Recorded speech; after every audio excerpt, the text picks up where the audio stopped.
lè má tún ga ju ẹ̀yin èèyàn ẹ wá gbọ́n Atawewe sọ nínú fọ́nrán yìí ẹ wá gbọ́ ohun tó fi ránṣẹ́ sí Taye Currency lórí ọ̀rọ̀ òun pẹ̀lú Alhaji Wasiu Alabi Pasuma.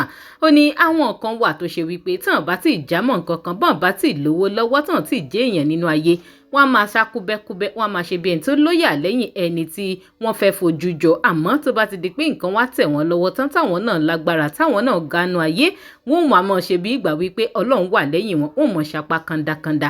Ọlọ́pọ̀ máa ń gbàgbé orísun rẹ̀ odò tó bá sì gbàgbé orísun ni ó ṣetán àti gbẹ̀ni. Atawewe sọ̀rọ̀ gidi nínú fọ́nrán yìí ẹ̀yin èèyàn ẹ jẹ́ ká àdìjọ gbọ́ kéde máa bá mi fèrò tiyín nípa ìsí comment ẹ má gbàgbé láti máa follow DIGINAIJA online TV lórí Facebook lórí YouTube ẹ máa bá mi subscribe ẹ máa like kéde máa bá mi share fídíò yìí kó máa lórí ayélujára káàkiri.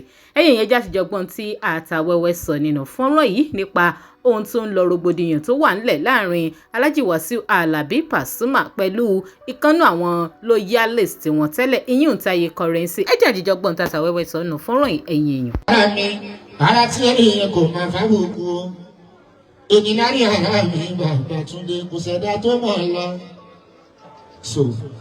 torí ìdí èyí bá Túndé òǹkóhun tó bá lè ṣe láti fi hàn yẹn lọ́wọ́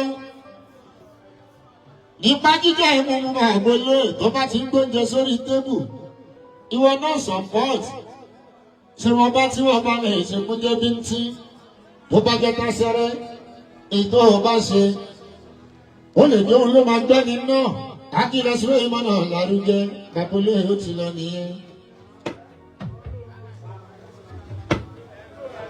àwọn ẹ̀dá kan wà amóresú ní ṣe ni wọ́n ìgbà tó bá ní ní ẹ̀ka máa ń lò ìwọ́n máa ṣe ni wọ́n máa pọ́n ẹ lé wọ́n máa dùn bá yẹ sílé ìmọ̀ náà wọ́n máa bẹ̀rẹ̀ yẹ́kọ̀ wọ́n bẹ̀ kú dàjọ́ àìdí o ìgbà yẹn náà máa mọ̀ wípé àlàyé yẹn kẹ̀ ọdún mélòó ló gbà lọ́wọ́ mi náà ṣé torí pé síwájú mi jẹ́ kínní kan ní bàbá olóyè ní Ìbà Túndé irú wọn kì í bẹ́ wálé sílé mọ́ mi bàbá rí sí torí pé odò wọn gbàgbé orísun ni gbogbo odò tó bá ti gbàgbé orísun akílẹ̀ sílé mọ́ náà yóò pẹ́ ni àwọn ò ní gbẹ sílé mọ́ láéláé torí pé a ò gbàgbé orísun Síkírù ọmọ ìgbésẹ̀ ò ní gbẹ lọ́la ọlọ́wọ́n bá wàá máa lékún ní ọlá inú àìláfíà bàbá Túndé nínú owó nínú ògo akílẹ̀ lókè ní àdìo Sule mọ́nà ọmọṣàmì orí fún mi bàbá olóyè ní Ìbà Túndé bèrè ọkùnrin sàmọ́lá kejì bàbá olóyè kọrin aláàánú kan ìdùnnú Sule mọ́nà àdìo. ó ti gbàgbọ́ bàbá Túndé.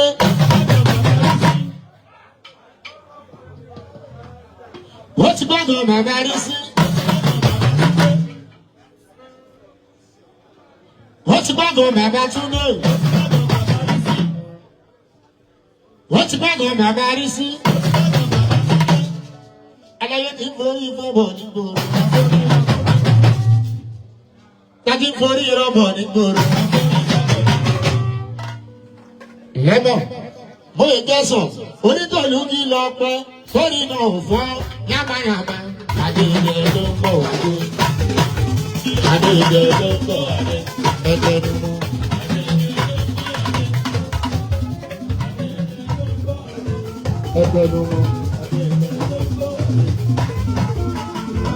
ọmọ ẹni báyìí ò rí nígbàgbà gbàgbégbà lọ́nà ìwọ́rí wọ́n tún lè yàrá kó má rí náà ìwé ṣe dúpẹ́ fọlọ́ ojoojúmọ́ láyé òní gbogbo ìgbà láyé òní. ó lágbára o ọ̀rọ̀ rẹ̀ o ọ̀rọ̀ lẹ́gbọ́n lẹ́nu Atawewe yìí ẹ̀yin èèyàn ó láwọn kan wà tó ṣe wípé amóresù ní í ṣe ni wọ́n bíi ti Taye Currency ó lágbára ṣé ká sọ pé irú ìdí rèé tí ọ̀pọ̀ àwọn olórin tó bá ti ganu ayé tí wọ́n fi kí ń fẹ́ràn àwọn tó bá ń bọ̀ lẹ́yìn lọ́wọ́ ṣé ká ní irú nǹkan báyìí náà ló máa ń ṣokùnfà ẹni nítorí gẹ́gẹ́ bí ohun tí Atawewe ń sọ báyìí ó ní àwọn odò tó bá ti gbàgbé orísun ó ṣetán àti gbẹ̀ni.